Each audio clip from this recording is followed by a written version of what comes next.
The deep state is planning to change your mindset. Stay tuned and I'll tell you more.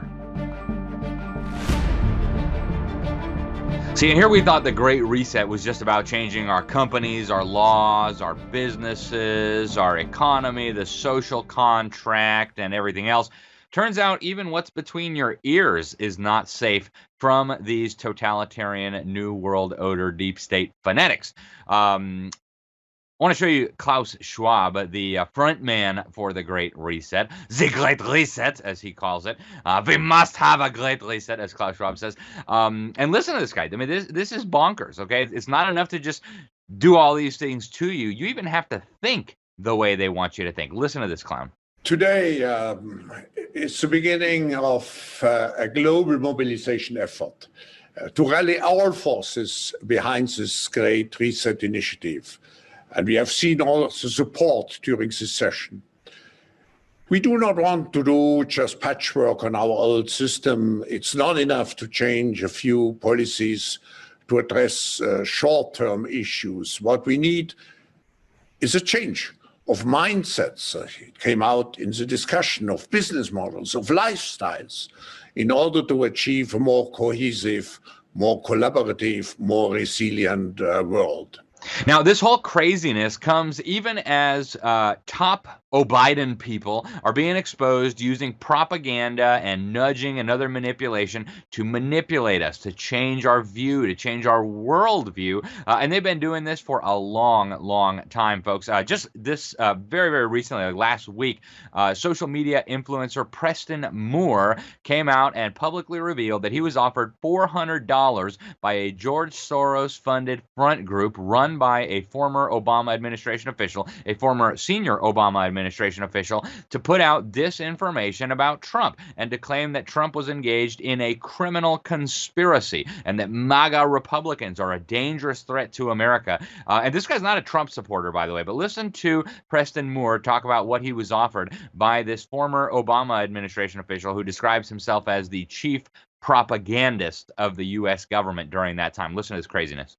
I was just offered $400 to make an anti-Donald Trump propaganda post related to the January 6th investigation that is completely not true. I should start out this video by saying I'm not a Donald Trump supporter, so that should give a little bit of context to where I'm coming from. I'm an attorney. I post legal news and analysis on related topics. Okay, here we go with the story. So first thing first, I get an email from somebody with the Good Info Foundation. We'll talk about them a little more in a minute. I'm going to refer to this person as Jane. Jane sent me a message letting me know she represented the Good Info Foundation and that she was willing to offer a paid collaboration to discuss some topics related to January 6th. I said, sure, why not? I'll learn some more. Jane says the Good Info Foundation will give me $400 to make a post on my page and then share it to Instagram. So you see that blue link? All right, here we're going to follow it. These are the specific requirements in order to obtain that $400 of how I should refer to the January 6th Capitol raid. Number one, I must call this a criminal conspiracy. Number two, I must say Trump Republicans were responsible. Number three, I must frame it as an attack on my country, an attack on America or Americans, a criminal conspiracy, and a committed crime. I must attribute the matter to MAGA Republicans.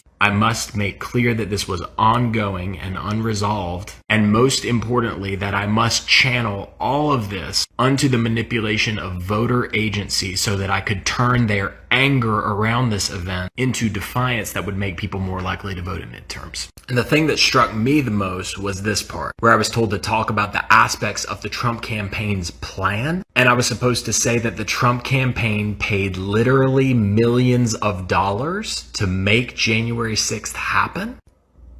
So I figured, maybe I missed something. So I said, hey, Jane, what is the basis for the claim that the Trump campaign itself paid millions of dollars to make the January 6th siege of the Capitol happen?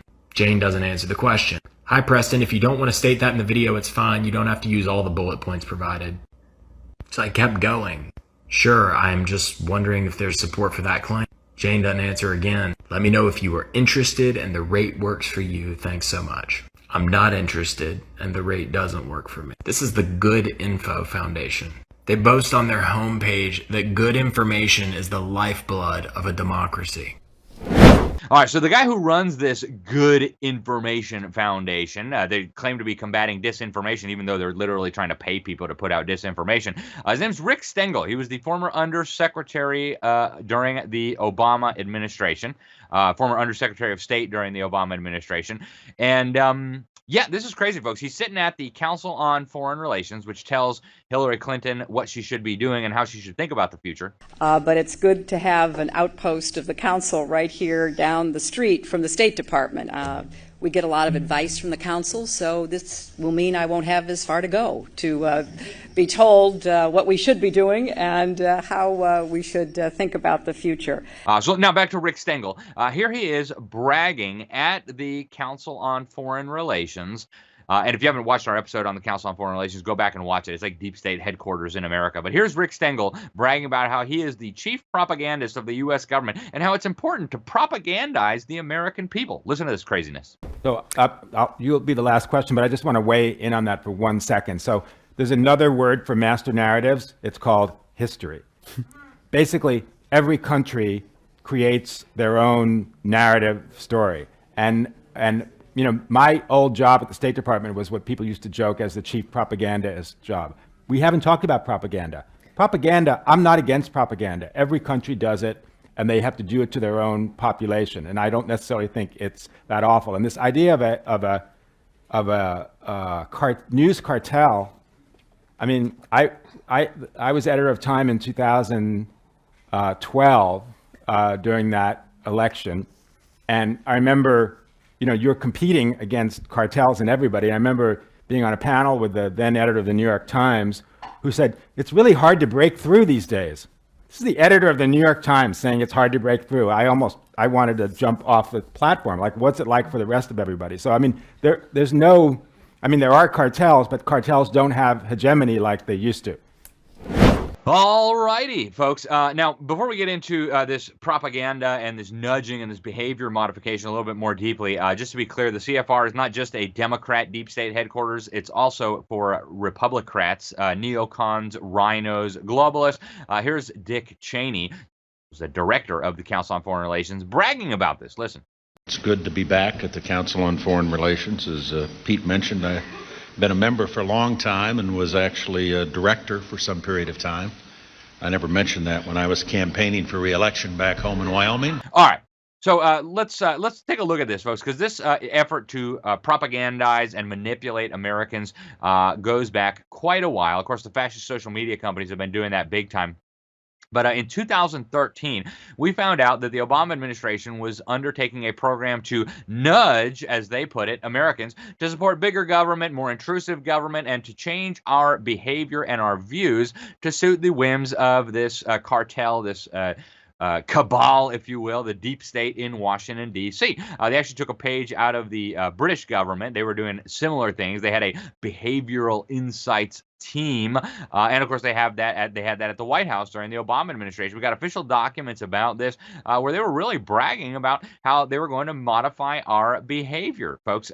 According to these behavioral insight projects in these documents, we found out that the Department of Labor, the Department of Health and Human Services, the Department of Miseducation, the Veterans Administration, the Department of the Treasury, the Social Security Administration, the Department of Housing and Urban Development, and the U.S. Department of Agriculture were all working on incorporating these behavioral insights into manipulating Americans. Okay, here's a direct quote from the report. The document was called Research to Results, Strengthening Federal Capacity for Behavioral Insights. They said the federal government is currently creating a new team that will help build federal capacity to experiment with these approaches and to scale behavioral interventions that have been rigorously evaluated using, where possible, randomized controlled trials.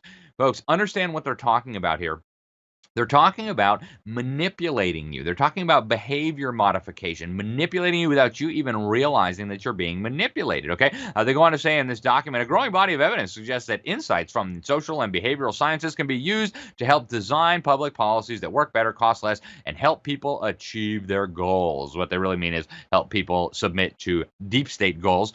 This team, so-called, was going to have a number of people on it, and it did, and it seems to have been modeled on a UK program that we actually reported on at the New American.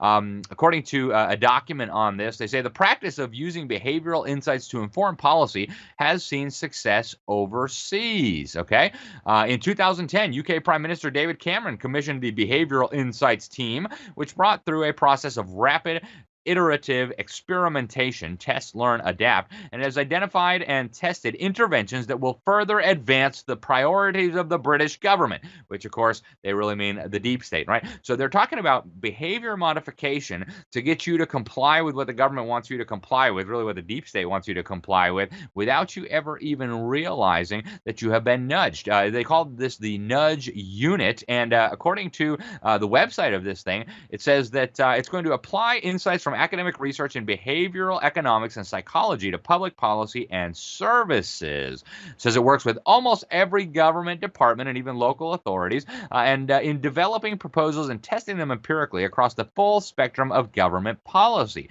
They said the responsibilities include encouraging and supporting people to make better choices for themselves, because obviously the Biden administration and the UK government, they know better for you what you need than you know. I mean, who do you think you are to think that you know better for yourself than the government and the deep state know for you? Okay, don't be silly. They know better than we do. Now, all this goes back to another Looney Tunes senior Obama administration guy. His name was Cass Sunstein. This guy's a wackadoodle of the highest order. He thinks animals ought to be able to sue people in courts. I mean, total nut job. He also wrote a book called, or he co-authored, Nudge, Improving Decisions About Health, Wealth, and Happiness. I'm not kidding you. He was the regulatory czar in the Obama administration. And some of the stuff that he has pushed, guys, is just unbelievable. He has advocated that taxpayer-funded shills do what he describes as cognitive infiltration of groups that the government disagrees with on the internet, so they should send in people to try to cognitively infiltrate them. He also proposed, I'm not even kidding here, a ban on conspiracy theorizing, or at the very least, a tax on conspiracy theorizing, which if you watched our episode last week, the UN is now going into government brainwash camps masquerading as schools to stop your children from conspiracy theorizing. Now, one of the leading Obama nudge team officials was actually a Rhodes Scholar, Maya Shankar. She's a senior policy advisor at the Obama White House Office of Science and Technology Policy. She studied cognitive science at Yale, home of the Skull and Bones and the Tomb.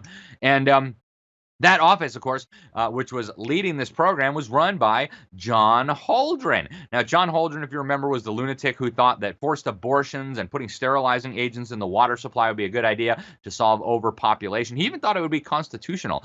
He said in his crazy 1977 book, Eco Science. Yep, I'm not kidding, folks. These are the people who think they know better for you what you should be doing than you. And, I mean, this is what they're doing, folks. This is just straight up unconstitutional federal manipulation of your behavior, and it's now out in the open. They're bragging about this stuff, folks. It's truly extraordinary. Obviously, the schools are the key. We'll come back to that in a moment. But even before the Obama administration unleashed this, another key Obama-Hillary guy, deep state swamp monster, John Podesta of Pizzagate fame, the guy who collects some of the most weirdest art of child abuse that you've ever seen in your life. Check out some of these images. I mean, this stuff is just disgusting. I don't know what kind of freakazoid would want to have that in their home. But John Podesta was the architect of a UN plan. We actually got the document, reported it at the New American. This plan called for a profoundly and dramatically altering your worldview. Now, this was a report produced for UN Secretary General Ban Ki-moon, and truly incredible. It called for a profound transformation toward a new paradigm that the UN would approve of. They say every person on the planet must submit. It was the post-2015 development agenda, which eventually morphed into the Sustainable Development Goals and the SDGs, Agenda 2030. This report was called A New Global Partnership, Eradicate Poverty and Transform Economies Through Sustainable Development. The high-level panel of eminent persons included John Podesta, the weirdo, who, of course, has been very close to Barack Obama and the Clinton crime family. And here's some of the things they say in this report, folks. It's not enough to just transform everything about you, your life, your government, your family, your school, everything else. It's got to be your mind, too, okay? Here's a direct quote from this crazy report. The new global partnership should encourage everyone to alter their worldview profoundly and dramatically.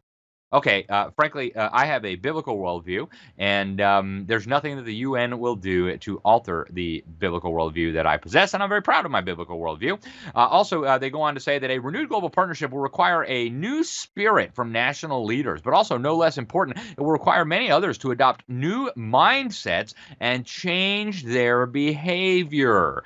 Okay, guys, this is what they are saying. Okay, this isn't Alex telling you this. This is the UN and John Podesta and the Obama administration all telling you. They say these changes won't happen overnight, but we must move beyond business as usual, and we must start today. Okay, that's the deep state for you. Okay, it's not enough to just totally run your life. They want to run your brain too, and they are very, very serious, folks. They are serious as a heart attack, and we have got to stop them. But this is what they're doing. They also said in this document, we also agreed on the need to manage the world's consumption and production patterns in more sustainable and equitable ways. We agreed that a new vision must be universal. Universal is code word for you too, every person on the planet, right? They say we must offer hope and responsibilities to everyone in the world. They make it even more explicit. They say there can be no excuses. This is a universal agenda for which everyone must accept their proper share of responsibility. Again, there's no escaping this, folks. Everybody must have their behavior and their mindset and their worldview transformed by some of the creepiest psychopaths walking on this planet today. John Podesta, of course, is the guy who infamously said in a 2010 report for the Center for American Progress, where he was a key figure, he said the ability of President Obama to accomplish important change through executive power should not be underestimated. And boy, are they serious, right? Not just important change in the economy and our laws and our government, even important changes in the way you think. And that's exactly what they did, folks. This is exactly what they're doing in China, and it is exactly what they are doing in America, as we have explained many times. Now, go back and watch some of the episodes we've done on education, folks. The UN is not kidding. They are dead serious about changing the mindsets of our children. UNESCO, actually, right at the very beginning, they said that we need to build peace into the minds of men, right? In other words, we got to go after the minds of the children to make them believe what we want them to believe. Incidentally, the first deep state chief of UNESCO was the head of the Humanist Association and the Eugenics Society. In 1990, the UN came out and said that the basic learning needs and the basic learning content required by all human beings is a universal human responsibility. They said also in Article 5 in this Jomtien Declaration in 1990 that all the children of the world must be subjected to the same standards of learning. So we're going to eliminate all diversity. We're going to put all our eggs in one basket. Everybody's going to have the same views, the same mindset, and so on. In 2000, in the Dakar Framework for Action, another UN agreement, they came out and they just said it openly. Governments have to implement integrated strategies in education, which, quote, recognize the needs for changes in attitudes, values, and practices. They went on to say in the report that changes in the agreement, changes in attitudes, values, and behavior are required, folks. This was 22 years ago, and they are not kidding. In 2016, they had another UN agreement that said the same thing. The head of UNESCO during this time, Irina Bokova, an actual communist, former high-level functionary, acting foreign minister for the mass-murdering communist dictatorship in Bulgaria that slaughtered hundreds of thousands of people. This is what she said in a press release. We have the collective duty to empower every child with the right foundations, knowledge, values, and skills to shape the future as global citizens. And if you think they're kidding, you're not paying attention. Arnie Duncan was very proud that the U.S. government was participating in all this. And folks, they will tell you openly that the goal is to change the attitudes, values, and beliefs of our children. And of course, it's been incredibly successful. If we don't stop this, we are going to lose our country, we're going to lose our families, we're going to lose our churches, and we're going to lose our freedoms. But this is the deep state agenda, folks. It's not enough to just control what you do on the outside. They want to even control the way that you think. They want to make you incapable of resisting, even on a mental and psychological level. I mean, this is a communist tyrant's wet dreams. It's satanic, it's evil, and it's got to be stopped. I'm Alex Newman. This is Behind the Deep State. Thanks for tuning in. Until next time, God bless you all. If you enjoyed this video, please make sure to subscribe, hit like, hit that little bell so that you'll be notified whenever we post new videos. And also, please make sure to share this video with your friends. Email is a great way to do it. Remember, there are powerful forces working to steal our freedom and destroy our country. We need to work together, expose those behind the deep state. Otherwise, you can kiss your liberties goodbye.